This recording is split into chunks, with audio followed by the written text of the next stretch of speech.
अज्ञानतिमिरान्धस्य ज्ञानाञ्जनशलाकया चक्षुरुन्मीलितं येन तस्मै श्रीगुरवे नमः। गुरवे गौरचन्द्राय राधिकाय तदालय कृष्णाय कृष्णभक्ताय तद्भक्ताय नमो नमः। वाञ्छाकल्पतरुभ्यश्च कृपासिन्धुभ्यैव च पतितानां पावनेभ्यो वैष्णवेभ्यो नमो नमः। नमो महावदन्याय कृष्णप्रेमप्रदायते कृष्णाय कृष्णचैतन्यनाम्ने गौरत्विषे नमः। हे कृष्ण करुणा सिन्धो दीनबन्धो जगत्पते गोपेश गोपिकाकान्त राधाकान्त नमस्तुते। तप्तकाञ्चन गौरांगी राधे वृन्दावनेश्वरी वृषभानुसुते देवी प्रणमामि हरिप्रिये। वृन्दायै तुलसीदेव्यै प्रियायै केशवस्य च कृष्णभक्तिप्रदे देवी सत्यवत्यै नमो नमः। श्रीकृष्ण चैतन्य प्रभु नित्यानंद श्री अद्वैत गदाधर शिवासादि गौरभक्तवृंद। हरे कृष्ण कृष्ण कृष्ण हरे हरे, हरे राम राम राम हरे हरे। श्री जैव धर्म 24वां अध्याय प्रमेय के अंतर्गत नाम अपराध का विचार। इसमें हम लोगों ने अब तक 6 नाम अपराध के विषय में सुना था। आज हम लोग 7वें और उसके आगे के नाम अपराध के विषय में श्रवण करेंगे। नामनो बलाद यस्य हि पाप बुद्धिर्न विद्यते तस्य यमैर ही शुद्धि। क्या अर्थ है इसका? विजय जी कह रहे हैं,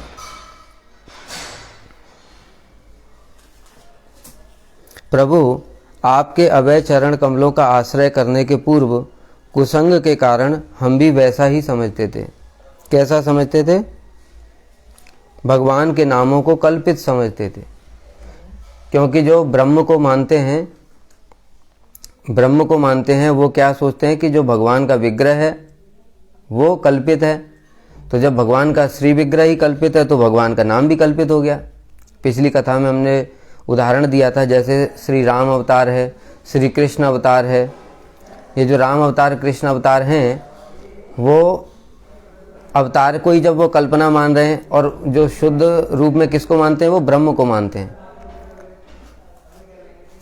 तो जो अवतार को कल्पना मानते हैं तो फिर उनका जो नाम है वो भी कल्पना हो गया। इसलिए इसको विजय कुमार जी कह रहे हैं कि हम भी तो वैसे ही मानते थे। पहले अवतार को कल्पित मानते हैं। राम और कृष्ण कौन है? जो माया ने ही ब्रह्म को पकड़ लिया, लेकिन क्या है, वो विद्यावृत्ति से युक्त है, इसलिए वो क्या है, अंतर्यामी भी हैं। इस प्रकार का उनका भाव होता है। किंतु अल्टीमेटली क्या है कि ये भी अनित्य है। तो जब भगवान का जो अवतार है, राम है, कृष्ण है, वही अनित्य है, तो स्वाभाविक नाम उनसे क्या है? अभिन्न है। तो वो नाम भी तो अनित्य हो गया। तो यही बात ये कह रहे हैं कि हम भी पहले ऐसा ही मानते थे कि जो भगवान का नाम है वो अनित्य है, किंतु आपकी कृपा से। और एक बात और क्या बता रहे हैं? कुसंग के कारण। ये कुसंग क्या है? जितना काम क्रोध मोह लोभ इत्यादि ऐसे व्यक्तियों का जो संग है वो इतना भयंकर नहीं होता है जितना कि मायावादियों का संग है। क्योंकि ये हमारी आत्मा को कहाँ पर ले जाते हैं? स्पिरिचुअल सुसाइड की ओर।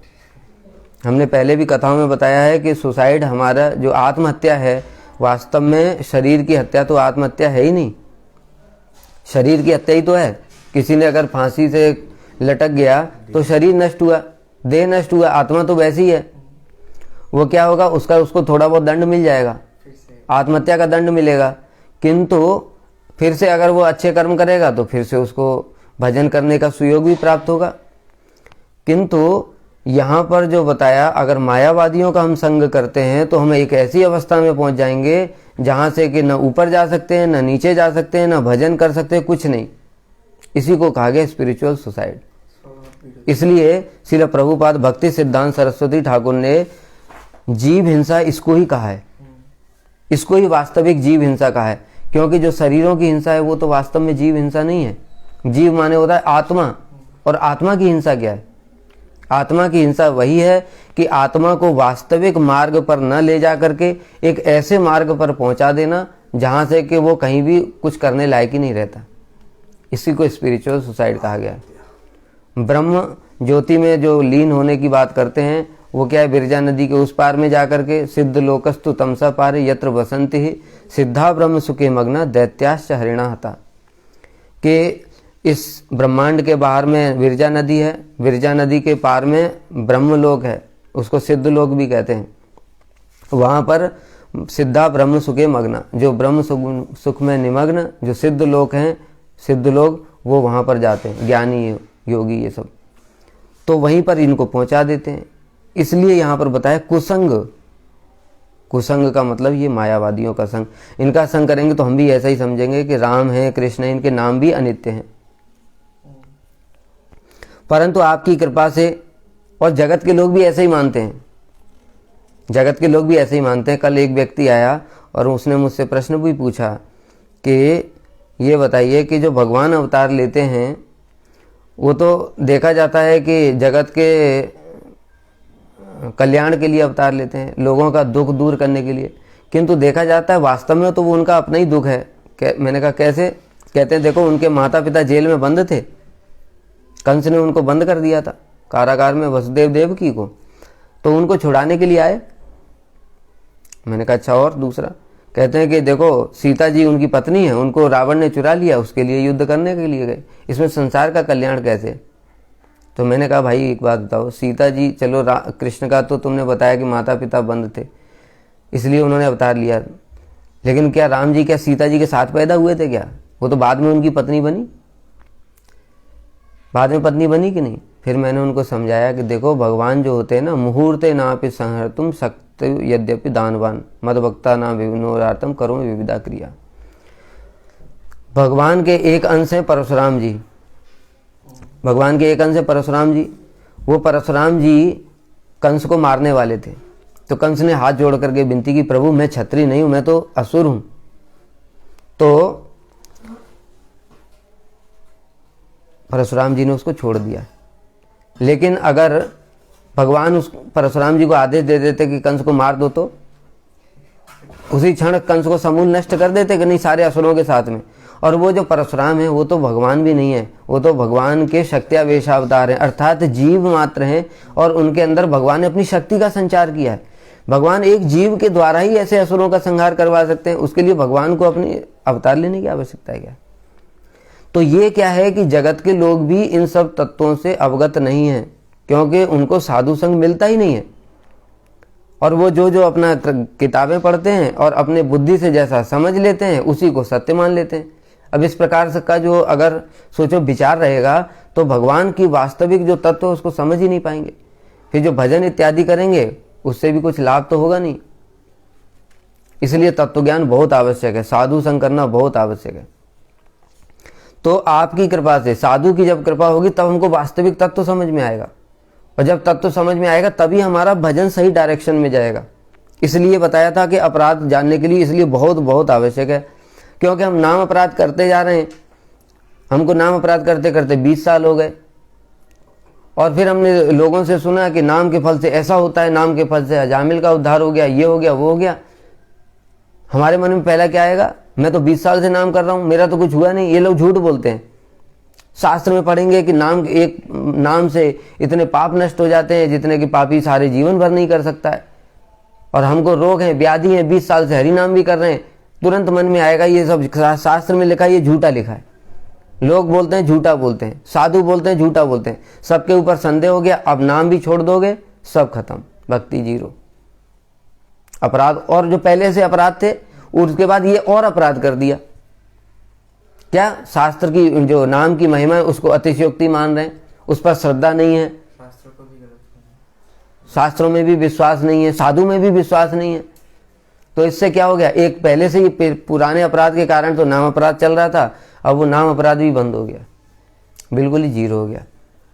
इसलिए साधु के पास जाना, तत्व ज्ञान अर्जित करना बहुत बहुत आवश्यक है। नहीं तो हमारा क्या है, मार्ग ही भ्रमित हो जाएगा, हम उल्टे सीधे मार्ग पर चले जाएंगे। शेयर कर दिया।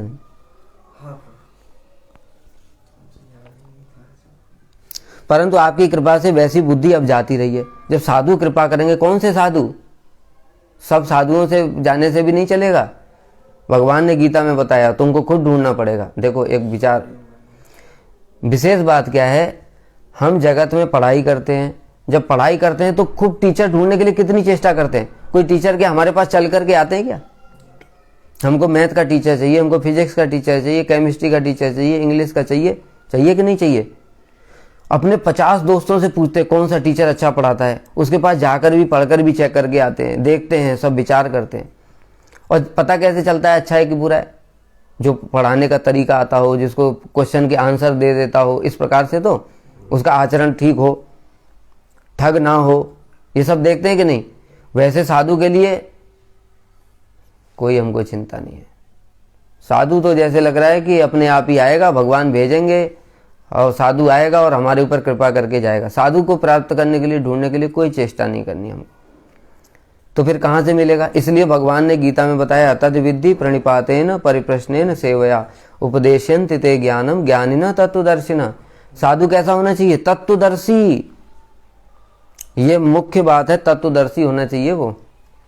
तत्व ज्ञानी नहीं बोला यहाँ पर, ये विशेष बात है। ज्ञानी और दर्शी में बहुत अंतर होता है। ज्ञानी का मतलब है जिसने शास्त्र तो पढ़ लिए, याद कर लिए, किंतु उसको तत्व का दर्शन नहीं हुआ, अर्थात उनकी अनुभूति नहीं है। भगवान ने बोल दिया है बस, यदा यदा धर्म से मैं अवतार लेता हूं, जब जब धर्म की हानि होती है, अधर्म की, लेकिन इस व्यक्ति को उसमें खुद भी विश्वास नहीं है। लेकिन सारा गीता पढ़ लिया है, क्यों? पढ़ करके प्रवचन अच्छा दे लेता है, वो प्रवचन देने से पैसा बहुत आ जाता है, इसलिए सुनाता जा रहा है लोगों को। तो तत्व का दर्शन तो हुआ नहीं। अब इस पैसे कमाने वाले साधु के पास जाओगे तो क्या होगा? उसे ज्ञान आ जाएगा, पर विज्ञान तो आएगा नहीं। इसलिए तत्वदर्शी साधु को ढूंढना पड़ेगा। हो सकता है एक बार में मिले, नहीं मिले, 100 जगह जाना पड़ेगा, ढूंढना पड़ेगा। जैसे टीचर को हम ढूंढते हैं, उस प्रकार से तत्वदर्शी साधु को ढूंढना पड़ेगा हमको, उनका संग करना पड़ेगा। पता कैसे चलेगा तत्वदर्शी है कि खाली तत्व ज्ञानी है? साथ में संग करना पड़ेगा। संग करने से उसका आचरण देखेंगे, आचरण के बाद में तब पता चलता है कि ये तत्व ज्ञानी है कि तत्वदर्शी है, और तब हमारे सारे डाउट्स क्लियर होंगे। और वो जो बुद्धि है जैसी वाली, कौन सी? जो भ्रम वाली बुद्धि है, और जो बताया कि जैसे हरिनाम को अनित्य मानना और ये सब करना, ये ऐसी प्रकार की जो बुद्धि, तब हमारी दूर होगी। एक दिन में वो भी दूर नहीं होगी, बार बार सुनने से। क्योंकि हमने जो 20 साल सुना, एक बार एक तरफ तो वो है, और एक दिन में सुनेंगे तो कहाँ से वो हमको विश्वास हो जाएगा? होगा क्या? नहीं होगा। इसलिए बार बार वो साधु का संग करना पड़ेगा, ये विशेष बात है। और साधु की कृपा से फिर जो दुर्बुद्धि है वो दूर होगी, और जो सही मार्ग है वो फिर उसका पता चलेगा। अब 7वें नाम अपराध की व्याख्या कीजिए। बाबा जी, जो नाम के बल पर पाप कर्मों में प्रवृत्त होते हैं वे नाम अपराधी हैं। नाम के भरोसे से जो पाप कर्म किए जाते हैं वे पाप समूह यम नियम आदि से दूर नहीं होते, क्योंकि ऐसे पाप समूह नाम अपराध की श्रेणी में आ जाने के कारण केवल मात्र नाम अपराध विध्वंसक पद्धति द्वारा ही नष्ट किए जा सकते हैं। ये भी बहुत करते हैं लोग। क्या है ये है कि पाप कर रहे हैं पहले, ठीक है, पहले से पाप करते थे, पाप प्रवृत्ति थी, झूठ बोलना, चोरी करना इत्यादि, किसी व्यक्ति के अंदर ये अवगुण है। अब उसने शास्त्र पढ़ लिए या सुन लिए, बहुत सारे जगत के लोग ऐसा करते हैं, शास्त्र पढ़ लिए या सुन लिए। उस शास्त्र में क्या पढ़ा कि नाम करने से सारे पाप नष्ट हो जाते हैं, पापों के लिए तुमको प्रायश्चित करने की व्यवस्था ही नहीं है। वैष्णव शास्त्रों में स्पष्ट रूप से वर्णन है कि अगर किसी वैष्णव से पाप हो जाता है तो उसके लिए जागतिक प्रायश्चित का कोई विधान नहीं है। अगर वो जागतिक प्रायश्चित करता है तो उल्टा ये क्या है, यही अपराध है। कैसे अपराध है? क्योंकि उसको नाम की महिमा में विश्वास ही नहीं है। नाम की महिमा शास्त्र में क्या बताई? अजामिल के कोटि कोटि पाप नामाभास से ही दूर हो गए। इस प्रकार की बातों को पढ़ करके सुन करके भी हमको यह विश्वास नहीं है, यह श्रद्धा नहीं है कि नाम करने से हमारे पाप दूर हो जाएंगे। लेकिन ये कौन से पाप के लिए बताया, ये विचार है। ये उन पापों के लिए बताया जो हमने अनजाने में किए हैं, पूर्व में करके आए। पहले हमको तत्व सिद्धांत भी कुछ पता नहीं था, भक्ति में आने से पहले हमने बहुत सारे पाप किए, जितने भी हमको पता अनजाने में, तो वो हो गए। अब हमने क्या है, नाम की महिमा जानी, तो अब हमको क्या है, वो नाम के उन पापों के लिए हमको प्रायश्चित करने की आवश्यकता नहीं है। दूसरा, अभी हम भजन साधन कर रहे हैं, अनजाने में कोई पाप हो जाता है, उसके लिए भी कोई प्रायश्चित करने की आवश्यकता नहीं है। किंतु ऐसी बातों को पढ़ करके फिर जो जानबूझ करके पाप करता है, अर्थात मैं थोड़ा पाप कर लेता हूँ, बाद में क्या है, हरि नाम कर लूँगा, हरि नाम करने तो सारे पाप नष्ट हो जाते हैं। अब ये क्या हो गया, अब ये पाप से भी भयंकर वस्तु बन गई, ये बन गया अपराध। ये क्या बन गया, नाम अपराध बन गया, क्योंकि नाम प्रभु के चरणों में ये अपराध है। जैसे उदाहरण देता हूँ कि कोई व्यक्ति है, जैसे IAS होते हैं, वो जिले के अधिकारी होते हैं, उनको क्या है, स्पेशल पावर्स दी जाती हैं। स्पेशल पावर, वो जिले का मालिक है। अब उसको जो पावर्स उसको दी गई हैं, उसका अगर वो दुरुपयोग करता है तो ये दंडनीय अपराध है कि नहीं। इसी प्रकार से नाम प्रभु के अंदर शक्ति है।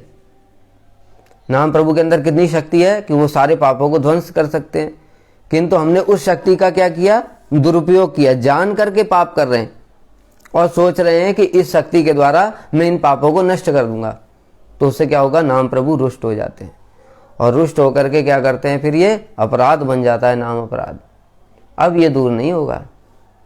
अब कि ये इसको दूर करने के लिए फिर क्या करना पड़ेगा, इसमें बता रहे हैं, नाम अपराध विध्वंसक पद्धति। नाम अपराध विध्वंसक पद्धति क्या है, जो हमने पिछली कथाओं में बताया कि अगर किसी से अपराध हो जाता है तो उसका प्रायश्चित का 3 प्रकार है। वो तीनों स्टेप बाय स्टेप चलना पड़ेगा, उसको कोई भी स्किप नहीं कर सकते कि एक स्टेप छोड़ करके दूसरे में चले गए डायरेक्ट, ऐसा नहीं होगा। पहला है, अगर किसी वैष्णव के प्रति अपराध हो जाता है, साधु के प्रति, तो क्या करना पड़ेगा, उससे क्षमा याचना करनी पड़ेगी। साधुओं के भी अलग अलग स्वभाव होते हैं। किसी का तो स्वभाव होता है बहुत ही कोमल टाइप का, मतलब बहुत ही जल्दी द्रवित हो जाता है उनका चित्त। तो कोई अगर क्षमा, बस उसने बोल दिया प्रभु जी मैं क्षमा चाहता हूँ, तो बस वो क्षमा कर दिया, हो गया।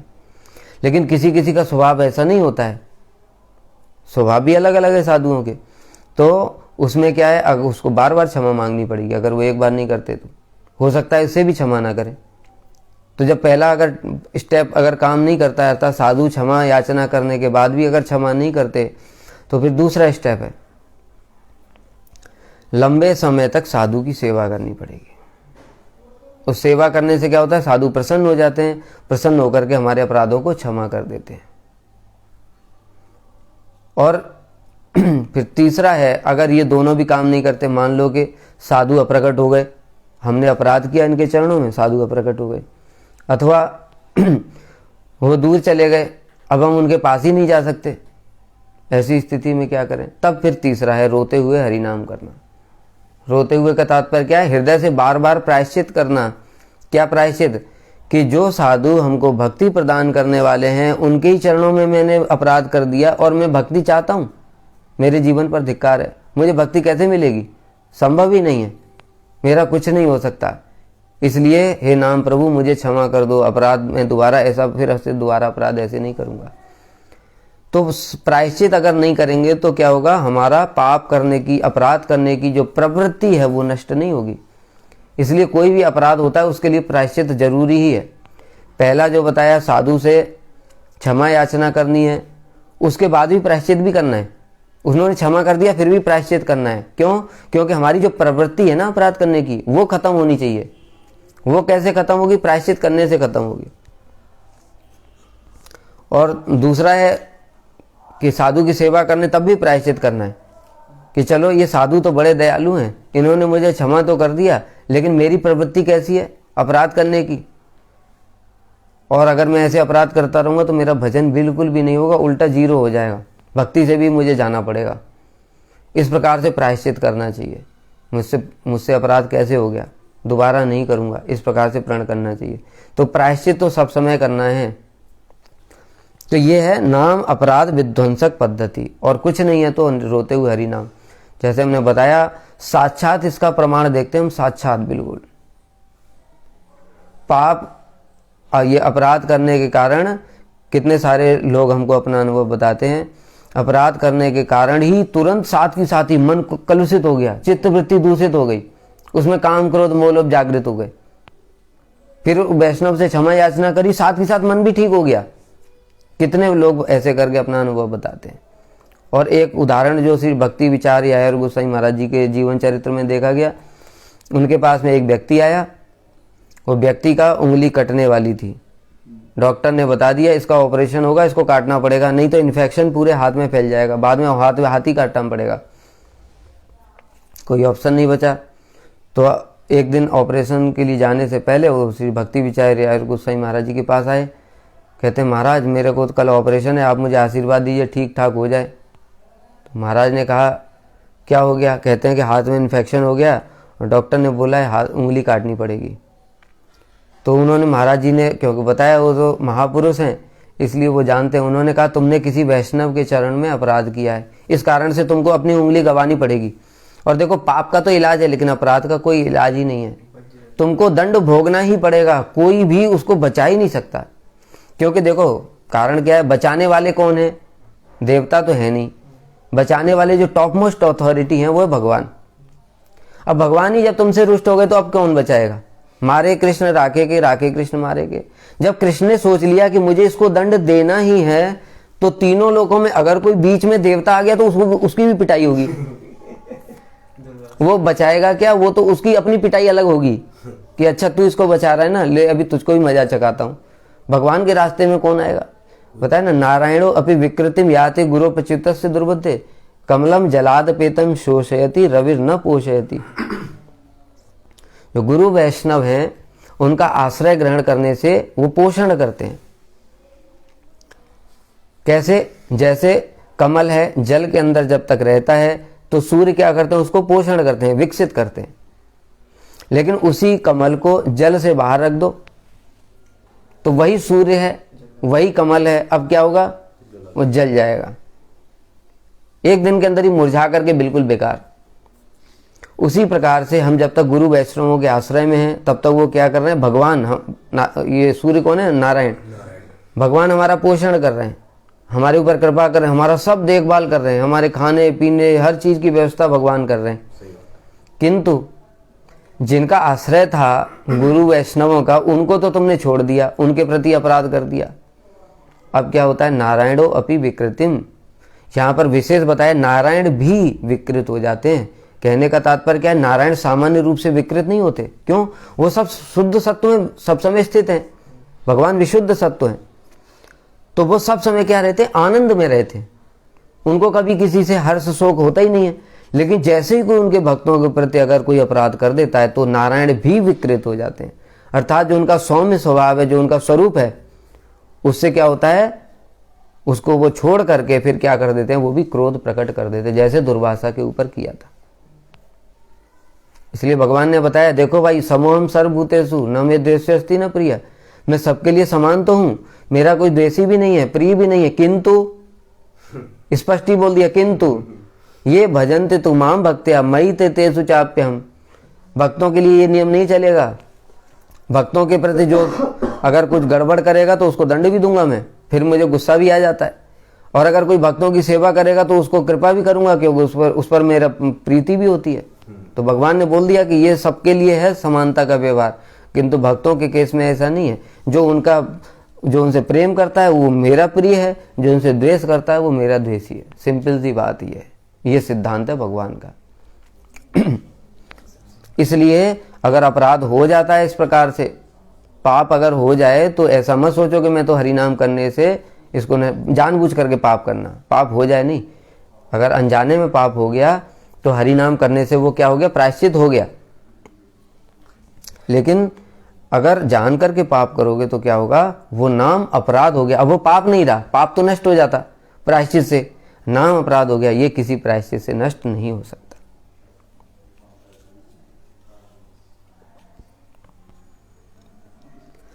हाँ, अब प्रश्न पूछ रहे हैं, बड़ा सुंदर प्रश्न है। प्रभु, जब ऐसा कोई भी पाप नहीं जो हरि नाम से नष्ट न हो जाए। इस जगत में हम देखते हैं जितने भी पाप हैं, जितने प्रकार के पाप, पहले ही पिछले अध्याय में गया था कैसे सारे पाप, गुरु हत्या, मातृ हत्या, पितृ हत्या, गो हत्या, गुरु पत्नी गामी, यहाँ ये सब इतने, ये सबसे बड़े पाप यही हैं जितने हमने आज तक सुने हैं। इससे बढ़ करके तो कुछ सुना नहीं। कह रहे ये भी नाम करने से नष्ट हो जाते हैं, तो फिर नाम उच्चारणकारी के पाप नष्ट न होकर ये अपराध की श्रेणी में क्यों आ गए? समझ गए प्रश्न क्या है?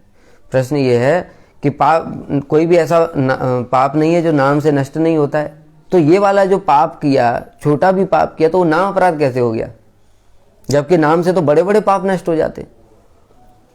बाबा जी, जीव जिस दिन शुद्ध नाम ग्रहण करता है उस दिन उसके द्वारा लिया गया एक हरि नाम ही उसके प्रारब्ध और अप्रारब्ध संपूर्ण पाप राशि को ध्वंस कर देता है। यहां पर विशेष बात क्या है? शुद्ध नाम। यहां पर स्पष्ट रूप से वर्णन किया, जीव जिस दिन शुद्ध नाम ग्रहण करता है। लेकिन अभी तो हमारा शुद्ध नाम नहीं हो रहा है, इसलिए पाप और पाप अप्रारब्ध प्रारब्ध नष्ट नहीं हो रहे। लेकिन जब हमारा शुद्ध नाम होगा तो सब नष्ट हो जाएंगे। यहां तक कि इनकी तो बात ही छोड़ो, नामाभास से ही प्रारब्ध नष्ट हो जाते हैं, अप्रारब्ध भी हैं। यद ब्रह्म साक्षात कृत निष्ठयापि विनाश मायात बिना न भोगे अपैति नाम स्फुरणेन तत्ते प्रारब्ध कर्मेति विरोति वेद। कि जो प्रारब्ध कर्म है, जो ब्रह्म की साक्षात अनुभूति होने पर भी नष्ट नहीं होता, वो केवल मात्र नामाभास से ही नष्ट हो जाता है। जो शुद्ध नाम तो बहुत ऊपर की बात है। और उस नाम के पश्चात जो दूसरे नाम ग्रहण किए जाते हैं उनसे नाम में प्रेम होता है। कह रहे हैं क्या? मान लो किसी व्यक्ति का शुद्ध नाम प्रारंभ हुआ आज पहली बार, तो जो उसने पहली बार जो शुद्ध नाम लिया, हरे कृष्ण कृष्ण कृष्ण हरे हरे, हरे राम राम राम हरे हरे, एक बार ही बोला मंत्र, वो एक ही मंत्र से तो अनंत पाप जितने थे, प्रारब्ध अप्रारब्ध, सारे नष्ट हो गए। शुद्ध नाम, ठीक है, वो सारे नष्ट हो गए।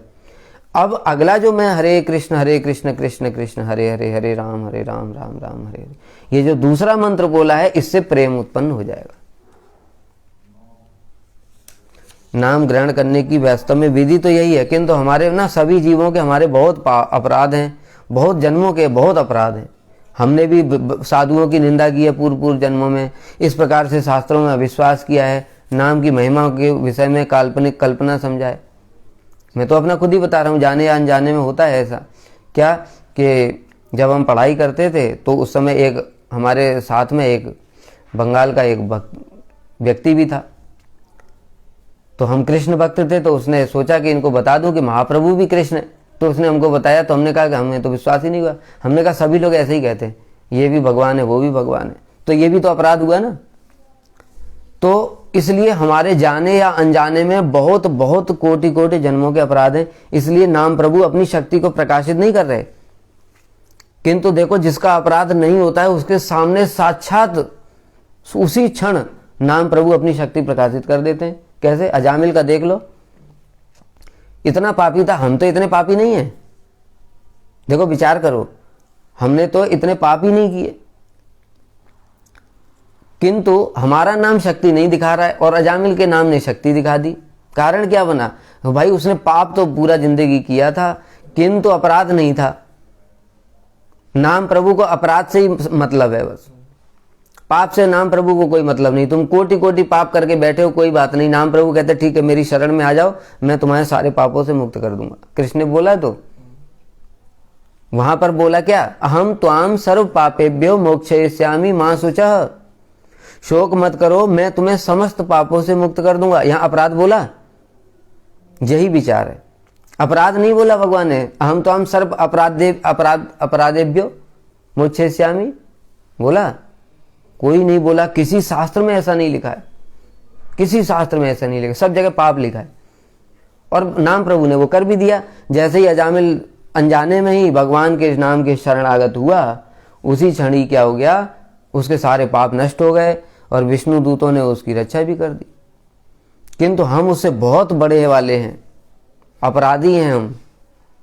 इसलिए नाम करते करते पर भी हमारे क्या हैं, हमको नाम प्रभु अपनी शक्ति प्रकाशित ही नहीं कर रहे, इसलिए हमको प्रारब्ध अप्रारब्ध सब भोग करना पड़ रहा है।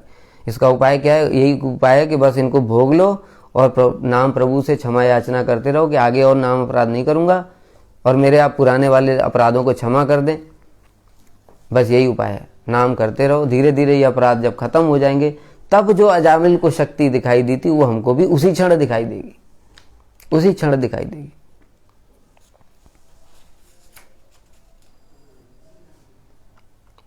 तो क्या बताया? उस नाम के पश्चात में एक नाम से तो क्या हो गया? समस्त पाप ध्वंस हो गए। और उसके बाद अजामिल ने क्या किया? सारे पापों को छोड़ दिया, हरिद्वार चला गया, वहां पर नाम करने लगा। नामाभास करते करते उसका शुद्ध नाम हुआ, वैकुंठ से विमान आ गया। उसी प्रकार से हमारा क्या होगा कि हमको प्रेम प्राप्त हो जाएगा। अतएव शुद्ध हरिनाम करने वाले पुरुषों में पाप बुद्धि का रहना तो दूर की बात है, पुण्य कर्मों में भी उनकी रुचि नहीं होती। और नाम प्रभु की इतनी महिमा है कि सिर्फ पाप ही नहीं, जितने भी पुण्य हैं वो सब भी नष्ट हो जाते हैं। देखो, पुण्य भी हमको नष्ट करना है, भजन अगर भगवान के धाम को जाना है तो, क्योंकि पुण्य भी तो सुख ऐश्वर्य को भोग करवाते हैं। जैसे पाप हमको दंड देते हैं, हमको नरक भोग करवाते हैं, उसी प्रकार से सुख भी क्या करते हैं? सुख ऐश्वर्य भोग करवाते हैं। राजा बन गए, इंद्र बन गए, अरे ब्रह्मा भी बन गए, तो भी वो भोग तो करना पड़ेगा। ब्रह्मा जी ने क्या किया? पुण्य किया। क्या पुण्य किया? 100 जन्म तक वर्णाश्रम धर्म का पालन कर लिया। इंद्र ने क्या किया? बड़ा पुण्य किया, 100 अश्वमेध यज्ञ कर डाले। अब वो मान लो इंद्र बन गए या तुम ब्रह्मा बन गए, अब तुम कितने जन्मों कितने समय के लिए फंस गए पता है? अरबों खरबों साल के लिए फंस गए। ब्रह्मा जी की उम्र कितनी है बताया था हमने? 1000 चतुर्युग का उनका दिन हुआ। 1000 इंटू 43,20,000 इतना हुआ इनका दिन। इंटू 2 कर दो, रात भी उतनी होगी। अब तुम देखना कितने साल के लिए तुम फंस गए। तुम्हारी बुकिंग हो गई, पुण्य करके कितनी लंबी बुकिंग हो गई तुम्हारी। 1000 इंटू 43,20,000 इंटू 2 इंटू 360 इंटू 100, इतने साल के लिए तुम्हारा काम खत्म। इसलिए नाम से पुण्य को भी नष्ट करना पड़ेगा, तभी भगवान के धाम जा सकते। नहीं तो इतने साल बाद ही तुमको, अगर मान लो ब्रह्मा जी का पद मिल गया तुमको, अब क्या करोगे? अब फिर वहाँ हरि नाम करोगे तो भी तुमको अब तो उम्र वो तो पूरा करना ही है। अरबों खरबों साल तक तुमको वहाँ बैठना पड़ेगा, झमेला सहन करना पड़ेगा जो सृष्टि वाला है, उसके बाद ही भगवान के धाम को जा सकते, उससे पहले नहीं जा सकते। जो पुण्य है उसका तो गुरु जी वो भी नहीं मिलेगा, ऑर्डिनरी कुछ सुख मिल जाएगा, उससे और संस्कार खराब हो जाएंगे। ठीक है, तो ये इस प्रकार से है।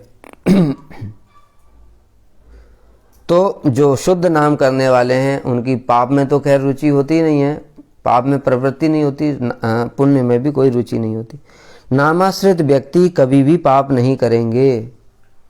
हम तो कर रहे हैं किंतु, क्योंकि हमने अभी नाम का आश्रय लिया नहीं है, हमने अभी नाम का आश्रय लिया नहीं। हम बता रहे हैं ना, हम अपराधी हैं, बहुत बहुत जन्मों के अपराधी हैं, और हमारी अपराध की भी प्रवृत्ति है, तो हमारे पाप भी कई बार अपराध भी बन जाते हैं। नाम का आश्रय ग्रहण वास्तव में जब करेंगे तो हम फिर पाप नहीं करेंगे। परंतु इसमें विचार है, वह है कि साधक पुरुष नाम तो लेते हैं, परंतु उनका कुछ कुछ नाम अपराध रहने के कारण उनका उच्चारित नाम केवल नामाभास होता है। बताया क्या कि गुरुजी ने नाम तो दे दिया, गुरुजी का नाम तो शुद्ध नाम है, किंतु अभी नाम अपराध हैं। नाम अपराध होने के कारण क्या है? अभी वो नाम अपराधी है या फिर नामाभास है, जो हम नाम कर रहे हैं वो शुद्ध नाम नहीं होता। नामाभास से पहले किए हुए पाप ध्वंस हो जाते हैं और नवीन पापों में रुचि नहीं होती, परंतु पूर्व अभ्यास के कारण कुछ कुछ पाप बच जाते हैं जो नामाभास से धीरे धीरे नष्ट हो जाते हैं। यहाँ एक बात और विशेष बता रहे हैं, देखो पूरा इसका एनालिसिस कर रहे हैं कि कैसे कैसे पाप नष्ट होते हैं। नाम अपराध करते करते करते करते धीरे धीरे नामाभास होगा। जब नामाभास शुरू हो जाएगा तो उस समय क्या होगा? हमारे पूर्व नामाभास से ये भी बताया था, पूर्व सारे पाप नष्ट हो गए, और नष्ट होने के बाद में नवीन पापों में रुचि नहीं होती। नामाभास से भी क्या होगा? हमारा अब पाप करने में प्रवृत्ति नहीं होगी हमारी, तो नए पाप नहीं करेगा, और पुराने धीरे धीरे नष्ट हो ही रहे हैं। उससे क्या होगा? हमारा जो धीरे धीरे नामाभास के बाद शुद्ध नाम हो जाएगा। नए पाप कर नहीं रहे, पुराने पाप नामाभास से ही नष्ट हो गए। किंतु अकस्मात कोई पाप हो जाता है, अकस्मात क्या हो जाता है, कोई पाप हो जाता है। जैसे बताया कि कोई व्यक्ति है, भजन में आने से पहले उसको चाय की लत लगी हुई थी, या किसी किसी की तबीयत ही खराब हो जाती है चाय ना पीने, उससे क्या होता है, वो क्या करता है कि कभी कभी मान लो उसने बाहर जा कर के चाय पी लिया, तो वो क्या हो गया, ये तो पाप हो गया ना, क्योंकि तुमको मना किया गया था कि चाय तो नहीं पीना है, लेकिन उसने चाय पी ली। अब ये क्या हो गया, अकस्मात ये पाप हो गया। तो ये जो अकस्मात पाप हो रहा है ये क्या होगा, नामाभास से ही ये नष्ट हो, धीरे धीरे नामाभास करते करते ये भी नष्ट हो जाएगा और प्रवृत्ति भी नष्ट हो जाएगी। किंतु यदि वह नामाश्रयी पुरुष ऐसा सोचता है कि जब नाम के प्रभाव से, हाँ अब बताया, अब उसने ऐसा सोच लिया, अरे नाम से तो गुरु हत्या, मातृ हत्या, पितृ हत्या, गोहत्या सब नष्ट हो जाते, तो चाय पीने में क्या दोष है, ये चाय पीना ये तो कुछ भी नहीं है, छोटा सा पाप है, कर लेता हूँ, चाय पी लेता हूँ, नाम कर ही रहा हूँ मैं, ये नष्ट हो ही जाएगा। अब ये क्या हो गया, ये अपराध हो गया। यही विचार है, समझना चाहिए इसको। किंतु यदि वह नामाश्रयी पुरुष ऐसा सोचता है कि जब नाम के प्रभाव से सारे पाप नष्ट हो जाते हैं, तो मैं भी जो पाप करता हूँ वे अवश्य नष्ट हो जाएंगे, ऐसा सोचकर वह पाप कार्य में प्रवृत्त होता है, वो कौन है, नाम अपराधी है। अब ये नाम अपराध हो गया, थोड़ी सी चाय पिया लेकिन हो गया तो अपराध हो। एक तरफ तो देखो अजामिल जैसे पापी का, क्योंकि उसने नाम के बल पर नहीं किया इसलिए बड़े बड़े पाप भी नष्ट हो गए। दूसरी तरफ तुम नाम के बल पर पाप किया तो छोटा सा पाप भी बड़ा बन गया, इतना बड़ा बन गया कि अभी तुम्हारे नाम करने से भी दूर नहीं होगा, बहुत लंबे समय तक नाम करना पड़ेगा। नाम अपराध का यही विचार है। विजय, अब 8वां नाम अपराध बताइए। 8वां है, ये भी बहुत बहुत इंपॉर्टेंट है, क्योंकि इसके विषय में बहुत अधिक लोगों को भ्रम है। धर्म अर्थात वर्णाश्रम और दान आदि धर्म, व्रत त्याग अर्थात समस्त प्रकार के शुभ कर्म त्याग अर्थात समस्त कर्मफल त्याग रूप संन्यास धर्म, नाना प्रकार के यज्ञ और अष्टांग योग, ये सभी सत्कर्म हैं। इनको छोड़कर शास्त्रों में जो दूसरी दूसरी शुभ क्रियाएं निर्धारित की गई हैं वे सभी जड़ धर्म के अंतर्गत। सार रूप में बता देते हैं क्या कहना चाहते हैं। कहना ये चाहते हैं कि जो शुभ कर्म है, शुभ कर्म किसको बताया, धर्म व्रत त्याग आहुतादि सर्व शुभ क्रिया साम्यपि प्रमादः। धर्म है, यज्ञ है, दान है, व्रत है, पुण्य है, ये जितने भी कर्म हैं उन सबको नाम के समान समझना, ये अपराध है। कैसे, ये इसलिए अपराध है क्योंकि देखो यज्ञ है, दान है, व्रत है, तप है, ये किससे किए जाते हैं, शरीर से किए जाते हैं। ये पुण्य कर्म है, इनका संबंध भी शरीर से ही है, ये जड़ हैं। इसलिए कहाँ तो एक तरफ तुमने जड़ वस्तु को रख दिया और दूसरी तरफ रख दिया हरि नाम को। हरि नाम कौन है, पूर्ण शुद्धो नित्य मुक्तो अभिन्नत्वा नाम चिंतामणि कृष्ण चैतन्य रस विग्रह, साक्षात कृष्ण को एक तरफ रखा और दूसरी तरफ एक दान व्रत पुण्य इत्यादि को रखा, और तुम कह रहे हो ये दोनों समान है। अब ये अपराध है कि नहीं, निश्चित रूप से ये अपराध है। कहाँ तो भगवान अनंत कोटि जो ब्रह्मांडों के स्वामी हैं, और वो जो अनंत कोटि ब्रह्मांड है वो भी क्या है, उनकी माया का एक अंश मात्र है, वैभव है, उनकी जड़ माया का वैभव है वो। और भगवान का वैभव तो इतना विशाल है, उनका चित्त जगत है, फिर उनका फिर जीव जगत है, इतना सारा है उनका, और उनको तुमने समान बता दिया। कहाँ एक जड़ वस्तु, कहाँ एक चिन्मय, चिन्मय में भी क्या भगवान, सबके मूल। तो उन दोनों को अगर तुम समान मानते हो तो क्या होगा, ये अपराध होगा। इसलिए बहुत सारे लोग जगत में ऐसा करते हैं, कह रहे नाम करने से क्या हो जाएगा, उनको बड़े बड़े कामों में रुचि है। जैसे देखा जाता है क्या, यहाँ पर दान करवा रहे हैं, भंडारा करवा दिया, इतने सारे भूखे प्यासे लोग आते हैं, उनको क्या है, उनको खिला देंगे, नाम करने से क्या हो जाएगा, इस प्रकार से उनका भाव रहता है, नाम करने से क्या हो जाएगा। ये देखो हजार हजार लोगों को हमने भूखों को खिलाया, गरीबों के लिए हॉस्पिटल बना दिए, स्कूल बनवा दिए, इस प्रकार से शुभ कर्म किए जा रहे हैं। और कहते हैं ये साधु लोग क्या है, ये हरे कृष्णा इसे करने से क्या होगा। अरे देखो गरीबों को खिलाओ, क्या भीख मांग मांग करके खाते हो तुम लोग, जाओ गरीबों को खिलाओ। अब ये क्या है, ये अपराध है। और ये भी हमने भी तो किया है ऐसे, क्योंकि जगत में हमने तो सब जगह यही देखा है, सब जगह तो ऐसा ही है कि लोग क्या है, इन सब चीज़ों को ही महत्व देते हैं। पूरे समाज में देखा है इस बात को कि साधु के प्रति तो किसी की श्रद्धा नहीं है, सोचते हैं साधु तो सबसे फालतू आदमी है, उसके पास कुछ काम है नहीं, घर परिवार छोड़ करके ऊपर से उल्टा उसको दोस्त मानते हैं, क्या माता पिता की सेवा भी छोड़ करके, अरे तुम लोग तो अपराधी हो, तुम लोग नरक में जाओगे, ऐसा बोलते हैं। और ये जो है, जो सब समय पाप कर रहा है, मान लो 1 करोड़ रुपया पाप से कमाया, उसमें से 1 लाख रुपया का दान व्रत ये सब कर रहा है, गरीबों को खिला रहा है, ये महापुण्य आत्मा है। जगत के लोगों को ऐसा भ्रम है, इसीलिए बताया ना तत्व सिद्धांत बहुत जरूरी है। अब ऐसे व्यक्ति क्या है, ये नाम अपराधी हैं, ये महारौरव नरक में भगवान इनको डुबाएंगे। कि जो व्यक्ति अपराधी है उसकी तो महिमा का गुणगान कर रहे हैं। वो कौन है, जो दान पुण्य व्रत से नाम को क्या समझता है, तुच्छ समझता है, और दूसरी ओर साधुओं की निंदा करते हैं और नाम को क्या समझते हैं, नाम तो कुछ है ही नहीं, इसलिए हम जो नाम कर रहे हैं इसकी क्या वैल्यू है, कुछ नहीं है, गरीबों को खिलाना ये वैल्यू है। तो ये लोग क्या है, ये महाअपराधी हैं, इनको महारौरव नरक में जाना पड़ेगा।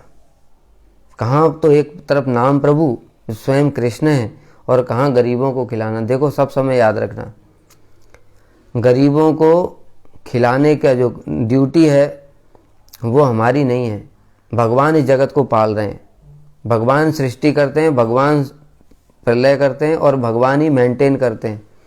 जिसने जैसा पुण्य और पाप किए हैं उसको वैसा फल भोगना पड़ रहा है। इसलिए देखो किसी व्यक्ति ने 10 मर्डर कर दिए, ठीक है, 10 मर्डर किए उसने, अब किसी दूसरे व्यक्ति को पता नहीं है, उसके घर में चला गया, दीनहीन बन के भेष बना करके सीधा साधा बन करके रहने लगा। अब पुलिस आएगी, अगर पता है उस व्यक्ति को जो जिसने मर्डर किया उसको तो बाद में पकड़ेगी, पहले जो घर में जिसने रखा ना उसको पहले पकड़ेगी। वो चाहे कुछ भी बोलता रहे, मेरे को पता नहीं था, मैं अनजाने, कुछ नहीं, तुमको दंड मिलेगा। इसी प्रकार से जो व्यक्ति ये अपराध करते हैं, इस प्रकार के अपराध करते हैं और जो उनको सपोर्ट भी करते हैं, हाँ बहुत सारे लोग तो सपोर्ट करते हैं, हाँ आप ठीक कह रहे हैं, ये क्या भीख मांगते फिरते हैं, हरे कृष्णा इससे क्या हो जाएगा, तो उनको भी दंड मिलेगा साथ में। प्रत्येक व्यक्ति जो पाप और पुण्य जिसने जैसा किया है, वो गरीबी और अमीरी, सुख और दुख वो अपने पाप और पुण्य के अनुसार भोग कर रहा है। उसके लिए हमारा दायित्व तो नहीं है। अगर हम उसके बारे में नहीं सोचते हैं तो कोई भी शास्त्र ऐसा नहीं कहता कि हमको दंड मिलेगा, ठीक है, कोई भी शास्त्र ऐसा नहीं कहता। प्रत्येक व्यक्ति अपने पाप और पुण्य का भोग कर रहा है। और हम लोग क्या है, हम लोग अपना भजन कर रहे हैं भगवान का, इसलिए कोई भी शास्त्र ऐसा बोल ही नहीं सकता कि हमको दंड मिलेगा। लेकिन ये लोग क्या है बताया, अपनी बुद्धि से ही सोचते हैं, इनके अपने बुद्धि के नियम हैं। जो बुद्धि में अच्छा लगता है, बहुत बड़ा उल्टा लटक करके तपस्या करना, इसको ये लोग महान चीज समझते हैं। और हम लोग क्या है, खाते पीते मौज करते हुए हरि नाम कर रहे हैं, नाच रहे हैं, कूद रहे हैं, ये सब बेकार की चीजें। बहुत से जो ज्ञानी और वैरागी लोग हैं ना, वो ऐसे करके भी हम लोगों को निंदा करते हैं, ये सब भी नरक में जाएंगे। ये लोग क्या सोचते हैं, देखो हम साधु हैं, हम कपड़े नहीं पहनते, हम साधु हैं, हम खाने पीने की चिंता नहीं करते, हम साधु हैं, हम उल्टे लटक के तपस्या करते हैं। तुम्हारे बोलने से साधु बनेंगे क्या? साधु कौन है कौन नहीं है, ये अथॉरिटी किसकी है, ये सर्टिफिकेट कौन देगा? तुम खुद ही अपने आप सर्टिफिकेट लेकर के चले जाओ। बहुत से लोग होते हैं ना, क्या करते हैं, नकली सर्टिफिकेट खुद ही मोहर बना लिया, स्टाम्प बना लिया, खुद साइन कर लिया, पहुंच गए, नौकरी तो मिल गई, कुछ दिन बाद जब पता चला तो जेल में। इसी प्रकार से इनको जेल है भगवान की, नरक, वहां पर इनको दंड मिलेगा। तुम अपने आप सर्टिफिकेट इशू करने वाले अथॉरिटी नहीं हो। इशू करने वाली अथॉरिटी कौन है? भगवान है। कौन साधु है कौन नहीं है, इसका विचार कौन करेगा? भगवान करेंगे। इसका सबसे बड़ा प्रमाण है दुर्वासा ऋषि और अम्बरीश महाराज का प्रसंग। देखने में बाहर से क्या लग रहा है, दुर्वासा ऋषि खुद ही अपने आप में, जैसे बताया ना, सर्टिफिकेट, मैं साधु हूं, इसने मेरा अपमान कर दिया है, मैं इसको दंड दूंगा, खुद ही अपने आप ही सोच रहे हैं मन में, और उन्होंने कर भी दिया। एक जटा तोड़ी और कृत्या प्रकट कर दी, शक्ति भी है उनके पास, जटा तोड़ी और कृत्या प्रकट कर दी। लेकिन अथॉरिटी कौन थे? भगवान थे। उन्होंने कहा अच्छा तू अपने आप को साधु बन रहा है और साधु को परेशान करता है। देखने में बाहर रूप से क्या है, अम्बरीश महाराज राजा हैं, राजा विषयी होता है। क्षत्रिय हैं जो कि युद्ध इत्यादि करना उसका काम है, ठीक है। और गृहस्थ हैं, जो गृहस्थ व्यक्ति होता है वो भी विषयी होता है। दुर्वासा देखने में क्या है, सन्यासी हैं, त्यागी हैं, ब्राह्मण हैं, इतने बड़े ऋषि हैं, तपस्वी हैं, महातपस्वी हैं और तेजस्वी भी हैं। सब कुछ बाहर रूप से देखने में फेवर में लगता है दुर्वासा के कि ये साधु हैं, किंतु भगवान ने जब सर्टिफिकेट दिया तो सर्टिफिकेट अम्बरीश को मिला और अम्बरीश के पास सर्टिफिकेट था, इसलिए सुदर्शन उनकी तरफ हो गए और उन्होंने दुर्वासा को दौड़ा लिया। और दुर्वासा भागे भागे फिर रहे, साल भर तक घूमते रहे तीनों लोगों। मैंने बताया ना, जो अपराधी व्यक्ति को अगर दिया किसी ने आश्रय, अगर ब्रह्मा जी दे देते तो ब्रह्मा जी के पहले दुर्वासा को तो छोड़ देते सुदर्शन, पहले ब्रह्मा जी को देखते, कहते आज तुमको पहले देखता हूं। समझ गए? इसलिए अपराधी व्यक्ति का कभी भी उसको आश्रय नहीं देना चाहिए, उसको दंड भोग रहा है भोगने दो, कोई भी उसको आश्रय नहीं देता है। दुर्वासा ने सारी जगह ढूंढ लिया, यहां तक कि भगवान ने, नारायण ने भी आश्रय नहीं दिया। कहते तुमने मेरे चरणों में तो अपराध ही नहीं किया, तुमने मेरे भक्त के चरणों में अपराध किया है, इसलिए वहीं क्षमा याचना करनी पड़ेगी। तो जो साधु का सर्टिफिकेट है वो किसको मिला? अम्बरीश महाराज को। तो इसलिए हमारे अपने बोलने से मैं योगी हूं, मैं तपस्वी हूं, मेरे पास ये शक्ति है, मैं ये कर सकता हूं, वो कर सकता हूं, उससे तुम साधु नहीं हो जाओगे। साधु कौन है? जिसके हृदय में कृष्ण के लिए प्रीति है, जिसकी तन मन धन सब किसके लिए? कृष्ण की सेवा के लिए, वो साधु है। चाहे वो ऊपर से चाहे राजा दिखे, चाहे वो फकीर दिखे। सुदामा एक तरफ दिखाई देता है बिल्कुल भी बेचारे दीनहीन, ऊपर दूसरी तरफ अम्बरीश महाराज सम्राट हैं, दोनों ही साधु हैं। इसलिए साधु की डेफिनेशन में कहीं ये बात आई नहीं है कि बाहर से कपड़ों से कैसा दिखना चाहिए, राजा होना चाहिए, कि उसको त्यागी होना चाहिए, कि गृहस्थ होना चाहिए, सन्यासी, कुछ नहीं है ऐसा। वो है अंदर से, हृदय से, और हृदय को देखने वाले कौन है? भगवान। इसलिए जो इस प्रकार के शुभ कर्मों को सोचते हैं कि ये बड़ी चीज है, जगत में दिखावा ज्यादा प्रसिद्ध है ना, दिखावा कर देते, 1 लाख लोगों को कंबल बांट दिए, इतने गरीब लोगों के ऑपरेशन करा दिए, ये दिखावे को, हाँ ये महापुरुष हैं। और ये सब तो अपने देखा ना टीवी पे कुछ दिन पहले दिखाया था, सारे साधुओं को टीवी पर बुला बुला करके उनका अपमान किया। ये कैसे नरक में जाएंगे कोई सोच भी नहीं सकता। भगवान इनको ऐसा दंड देंगे ना, ये सोच नहीं सकते। अभी तो बड़ा टीआरपी बढ़ाने के लिए, चैनल की टीआरपी बढ़ाने के लिए तो अभी दिखा रहे हैं ऐसा कि देखिए हमारे चैनल ने, और लोग भी उनको सपोर्ट कर रहे हैं। यही तो सब अपराधी, जितने सपोर्टर हैं सब अपराधी, उन सबको भगवान ऐसा दंड देंगे, नरक में ले जा करके उनकी कुटाई करेंगे। और फिर जब यही लोग जब कभी भजन में आएंगे ना, जब ये लोग उस समय जब ये लोग भजन में आएंगे, तब इनका यही अपराध, इनका नाम को प्रभाव दिखाएगा ही नहीं। इसी अपराध के कारण नाम अपराधी होगा। तब ये लोग ऐसे ही सोचेंगे, मैं तो नाम कर रहा हूं, कुछ हो नहीं रहा है। होगा कैसे? तुमने तो साधुओं का अपमान किया, जो अपमान कर रहे थे उनका साथ दिया, इसलिए दंड भोगना पड़ेगा। 2-3 एपिसोड आए थे उसका। 2-3 एपिसोड में आए थे वो। हाँ, कितने भी मैं दिखाया हो, 2-3 छोड़ो, वो एक बार भी तुमने बोल दिया, वो एक बार ही तुम्हारे अकाउंट में मेंटेन है। भगवान को तो पता है ना, जितने सारे ऑडियंस लाए थे सब मतलब ऐसे ही है। वो ऑडियंस को सबको भगवान क्या करते, देखो ये जो बस खाई में गिरती है, जो ट्रेन में ब्लास्ट होता है, ये क्यों कैसे होता है? ये ऐसे ही लोगों को भगवान एक जगह इकट्ठा कर देते हैं और ब्लास्ट करवा देते हैं। लो दंड भोगो, जो तुमने किया था ना एक साथ, अमुक लोग बच जाते हैं। जो एक साथ जो तुमने जो अपराध किया था ना मेरे भक्त के चरणों में, लो एक साथ इकट्ठा किया, सबको उठा करके खाई में डाल दिया भगवान ने, मरो तुम इसी लायक हो। एक बार नहीं करेंगे ऐसा, भगवान बार बार छिपा में अजस्रम असुमान आसुरी से एव योनिसु आसुरीम योनिमा पन्ना मूढ़ा जन्मनी जन्मनी माम अप्राप्य कौनते ततो यान्ति अधमाम गतिम। क्या बता रहे हैं? छिपा में निरंतर अशुभ आसुरी योनियों में इनको बार बार गिराता हूं, और इस प्रकार से गिराते गिराते ये फिर से ऐसे नीच योनियों को प्राप्त होते हैं, अधमाम गतिम, और अधम गतियों को प्राप्त होते हैं। जन्मनी जन्मी, जन्म जन्मांतर तक भगवान छोड़ने वाले नहीं है। बताया कि पाप किया तो तुमको, तुम्हारे पास ऑप्शन है, भगवान की शरण ले लोगे तो पाप दूर हो जाएंगे, लेकिन अपराध कर दिया, अब तुम्हारे पास कोई ऑप्शन ही नहीं है, अब भोगते रहो दंड।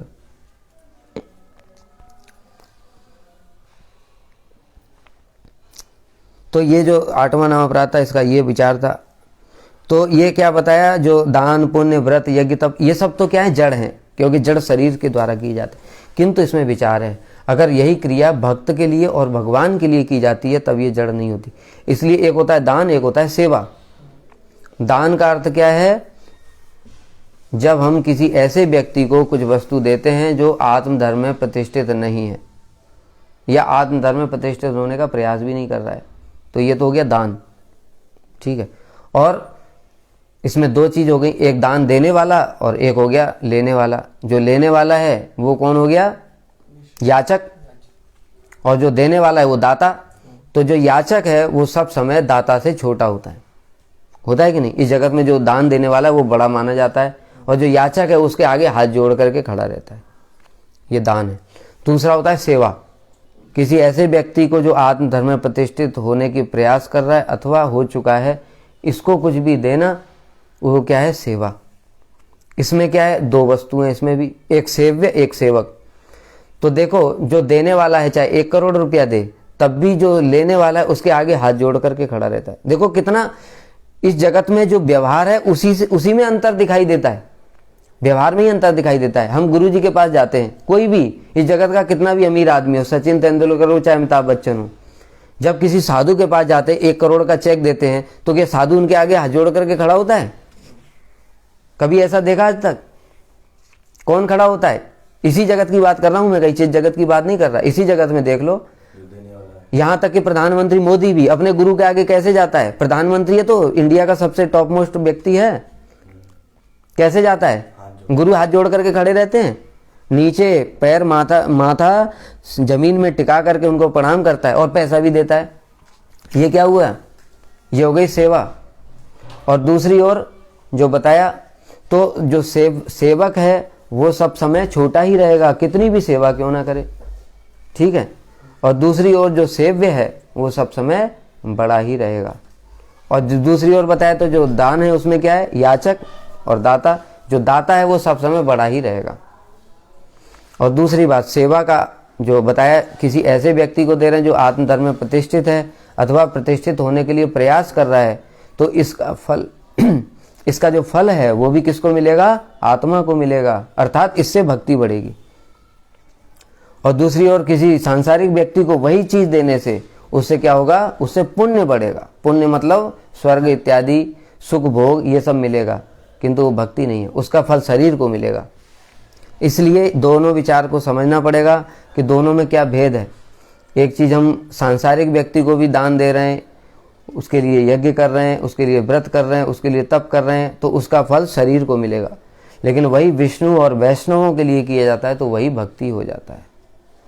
इसलिए दोनों समान नहीं है, उनका फल भी समान नहीं है।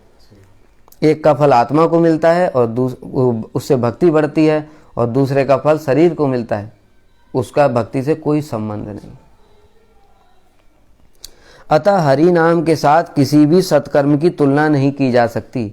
हमने पहले ही ये बात बताई हुई है कि देखो, तुमने 100 जन तक वर्णाश्रम धर्म का पालन किया, तुमको ब्रह्मा जी का पद मिल गया। एक तरफ ब्रह्मा जी के पद को रख दो या ब्रह्मा जी को स्वयं ही रख दो, दूसरी तरफ नाम प्रभु को रख दो। नाम प्रभु कौन है? कृष्ण ही है। तो क्या कृष्ण और ब्रह्मा समान हो गए क्या? अरे कृष्ण के तो एक अंश के बराबर भी अनंत ब्रह्मा भी नहीं है, एक अंश के बराबर भी। जब द्वारका में भगवान ने ब्रह्मा जी को ये दिखाया, ब्रह्मा जी ने जाकर के बोला कि मैं भगवान के दर्शन करना चाहता हूँ। द्वारपालों ने जाके कृष्ण को बताया। कृष्ण ने कहा अच्छा उनसे पूछो जाकर कौन से ब्रह्मांड के ब्रह्मा हो आप। तो ब्रह्मा जी सोचने लगे कौन से ब्रह्मांड के, मैं ही तो ब्रह्मा हूँ अकेला। उन्होंने तो जानते ही नहीं दूसरा ब्रह्मांड भी है और भी कोई ब्रह्मा है। तो फिर भगवान ने कहा अच्छा ठीक है कोई बात नहीं, उनको बुला लो। बुलाया और ब्रह्मा जी ने उस समय दर्शन किया। क्या वहाँ पर अनंत ब्रह्मा आ गए, एक मुख से लेकर के लाखों करोड़ों मुख वाले ब्रह्मा आ गए। तब ब्रह्मा जी देख करके आश्चर्यचकित रह गए।